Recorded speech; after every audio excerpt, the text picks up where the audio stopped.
everyone. My name is Emily. Good morning, good afternoon, good evening, wherever you might be watching this from in the world. I'm so happy to be speaking at Women in Data's Data and Art Fundraiser. It's such a beautiful organization.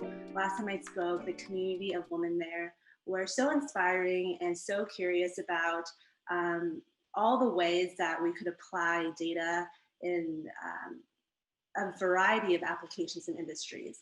And I hope that this talk might just bring a little bit of maybe needed inspiration into our living rooms or our bedrooms today, thinking about how we can apply our data analysis skills and visual design thinking to designing audio reactive visualizations, or in other words, creating art from music data.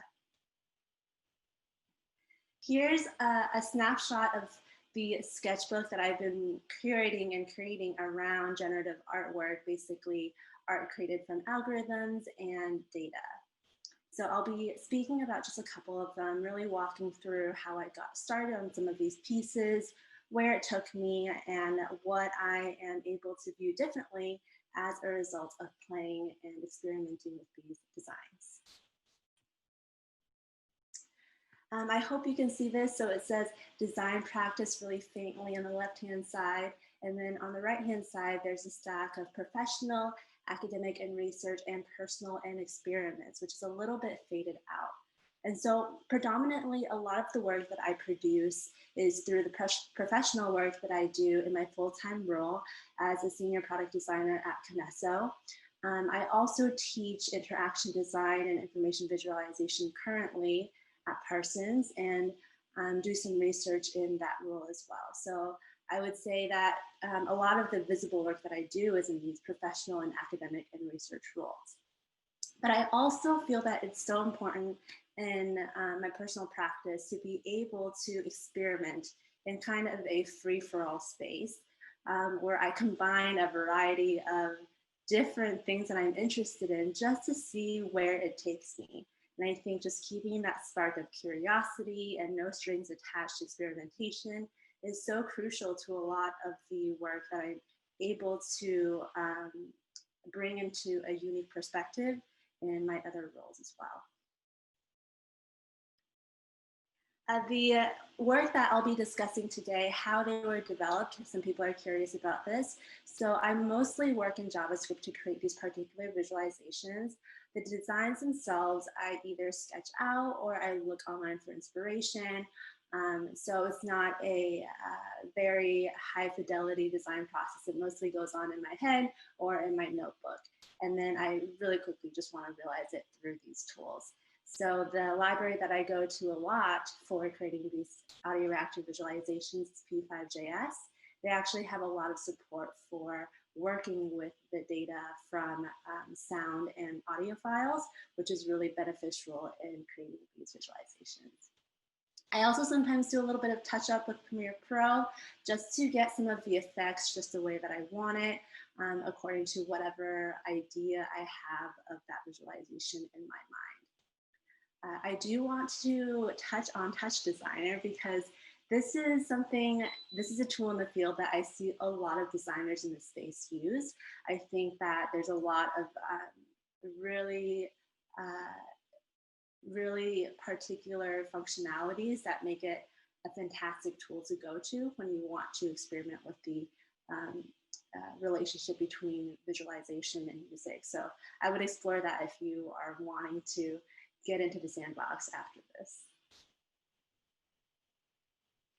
All right, so I'm just going to dive into what got me into producing some of these audio reactive visualizations. And yes, I've seen them around, but when I sat down and I was thinking about what I could do in my spare time to innovate and experiment and just think about what else, I could play with that wasn't work and that wasn't teaching related, I thought, okay, I can do something with the relationship of music, which I listen to.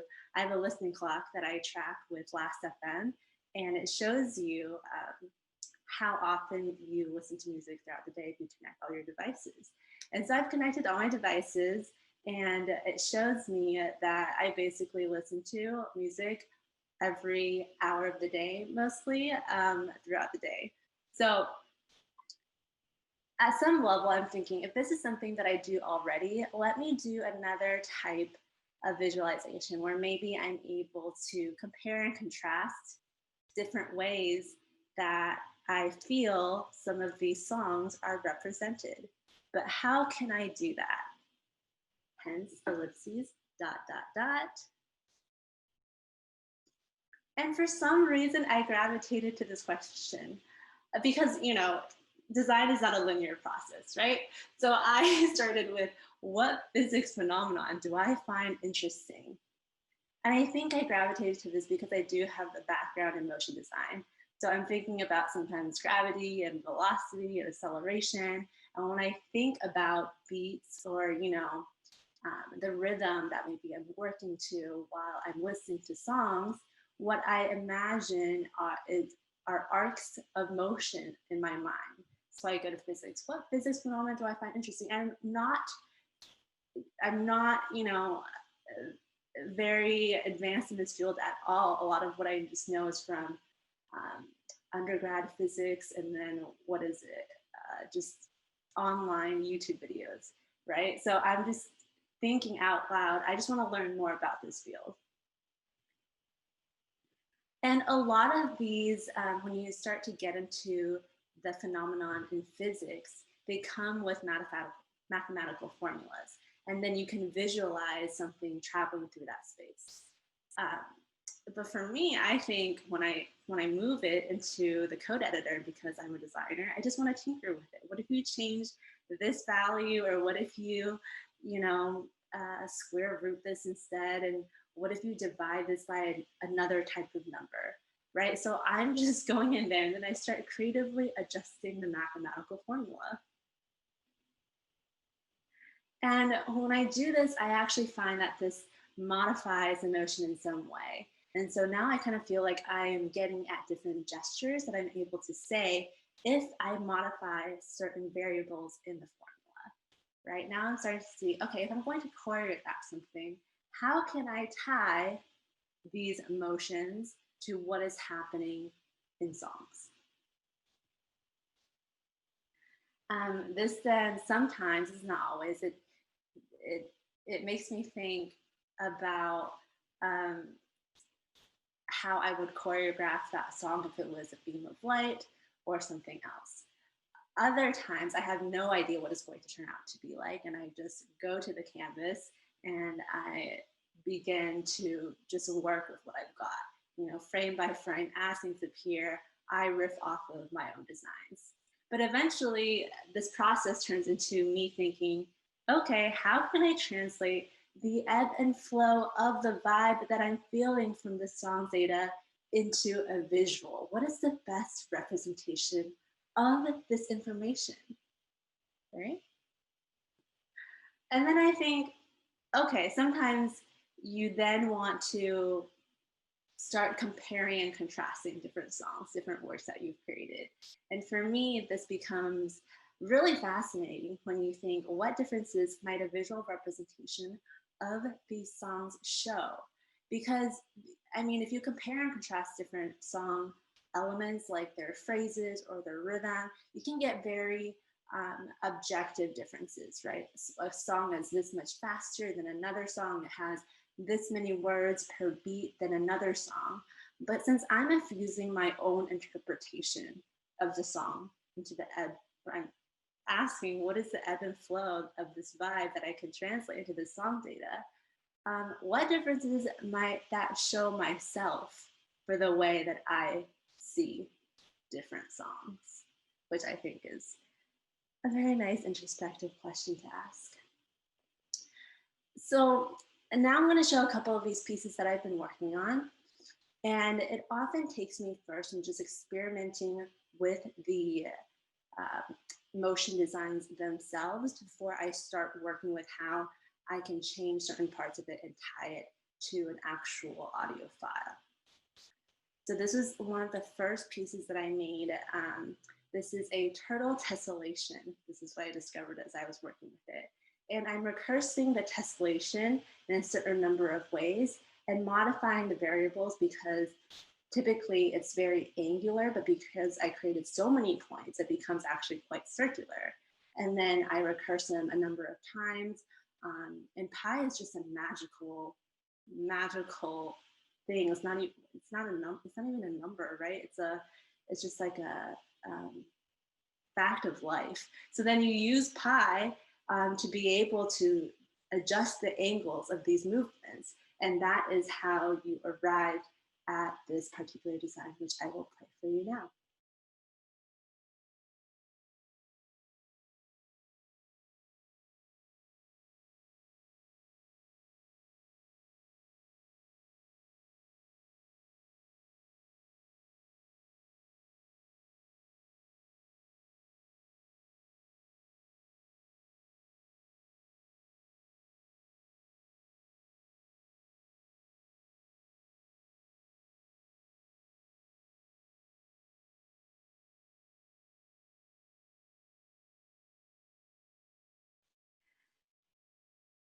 So after playing with this, I became experimental with the way that it ties to audio files.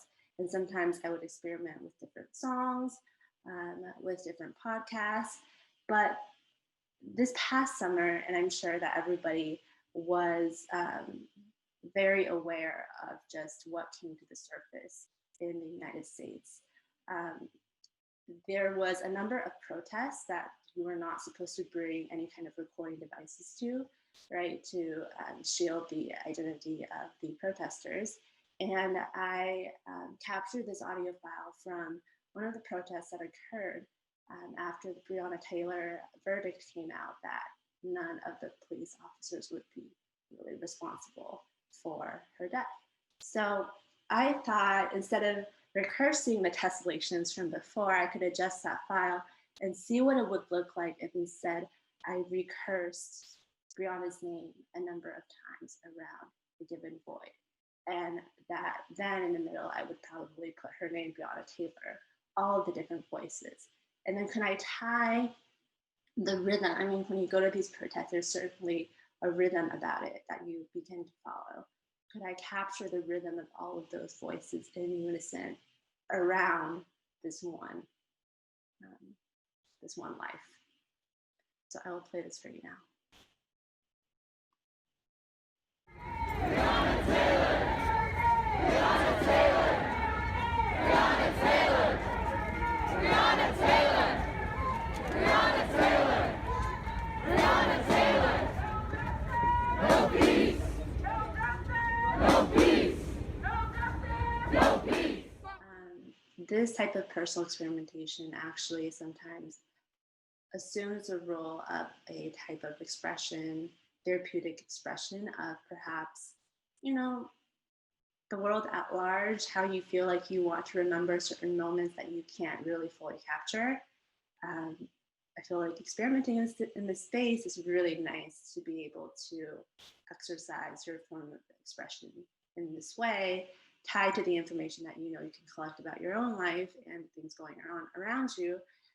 As a person that works in the design and data space, I feel like we might really be able to harness those types of skills to sometimes put a lens back onto ourselves and think about how we can critique the world at large. All right.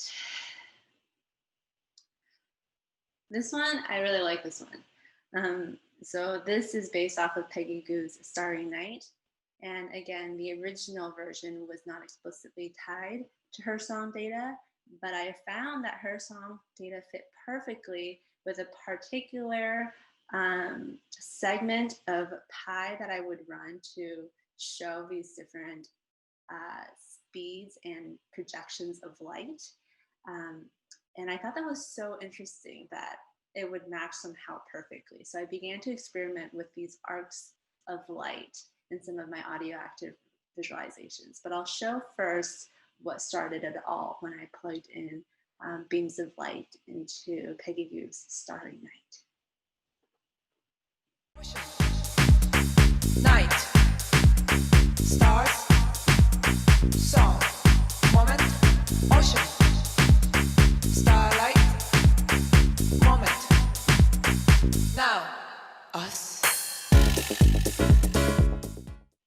And after playing with Peggy Gu's Starry Light, these beams of light, I decided I wanted to visualize the different types of incongruent songs that I sometimes place into the same playlist, which I feel like actually makes that playlist so much more cohesive because of all of the difference. But I wanted to visualize that. And so here's a small multiples format of these 4 different tracks that actually have quite different vibes for me personally speaking. And that's why I listen to them together.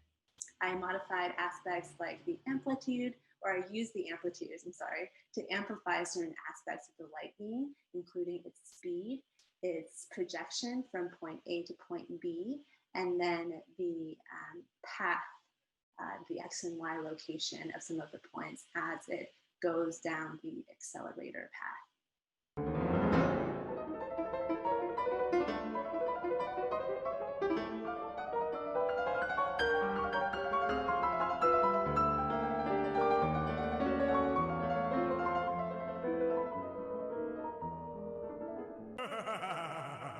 Welcome to the fantasy.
Okay, so we had some fun, and now we're back to some of the more therapeutical uses of audio-reactive visualizations. This particular design I created while I was at my parents' home in Sammamish. It's a suburb of Seattle, Washington. It's so beautiful. There are so many trees and animals walking through the backyard. The air has this particular smell about it. The birds are chirping every single morning. So I decided to try and make a type of motion that could communicate the audio that I was getting from that experience. And so this is the visualization I played with while I was really on a retreat at my family's home.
And some of those gestures that I carried through was just almost the imperceptibility that sometimes you can attach to some of these movements and these arcs.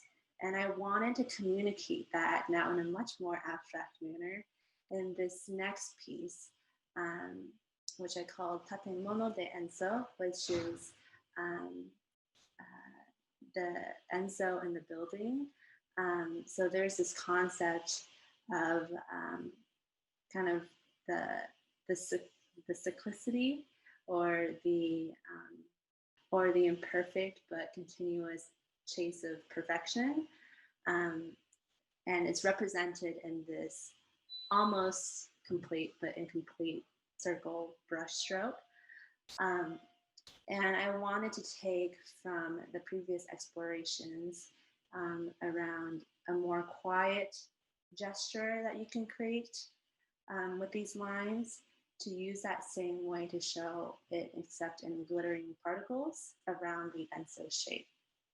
At least that's more or less how I feel like I can communicate how I got to this piece. And it's a longer form piece because I feel like it's able to better communicate the repetition, kind of tedious but necessary, and sometimes different and surprising drawings of the Enso at certain points in time. And and one more. So the only thing that is tied to the modification of the particles is the number of recursions and the speed of the path at sometimes. And it's only a fraction of it that it modifies. So it's very imperceptible.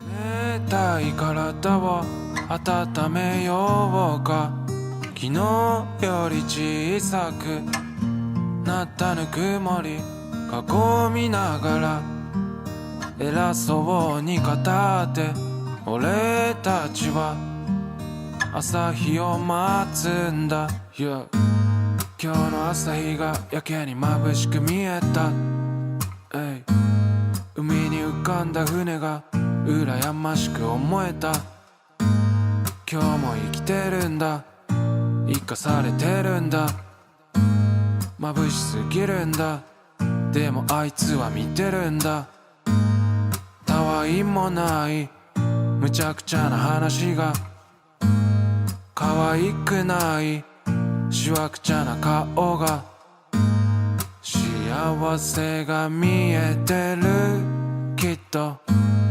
隣も気づいてる、冷たい体を温めようか、昨日より小さくなったぬくもり囲みながら偉そうに語って俺たちは朝日を待つんだ、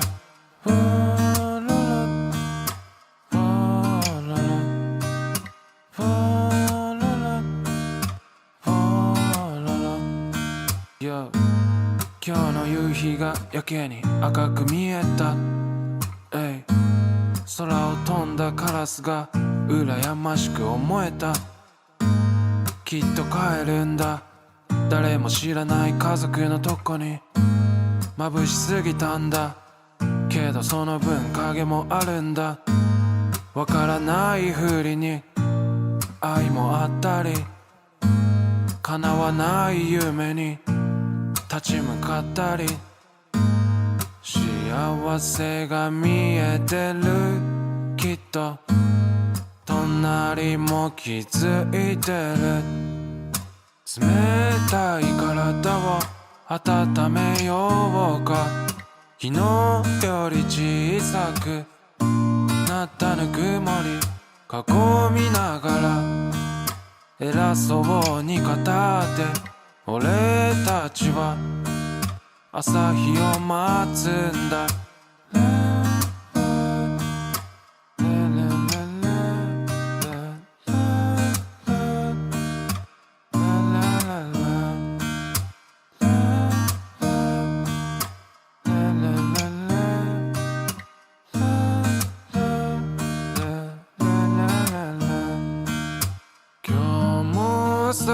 がやけに眩しく見えた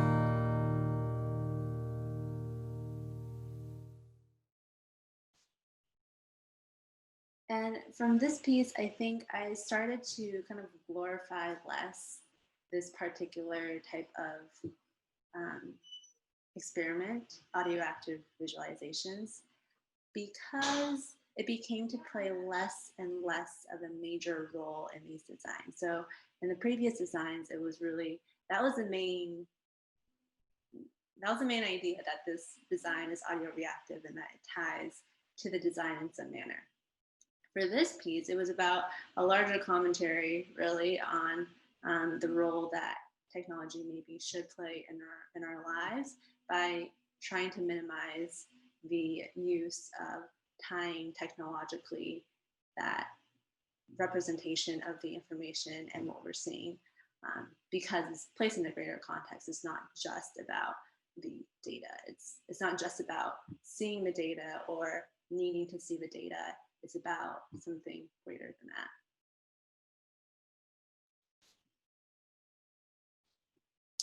If you want to see more of these sketches as I create them, I have a social media account where I post some of these reels and videos and clips, I suppose, of some of these designs as I make them. And it's still growing and evolving, so I'm trying to think about where I can take it from here, whether or not it continues to be tying it to audio reactive experiments or something else. I would love to connect with you. Maybe if you also do some design or art on the side, see what you're up to.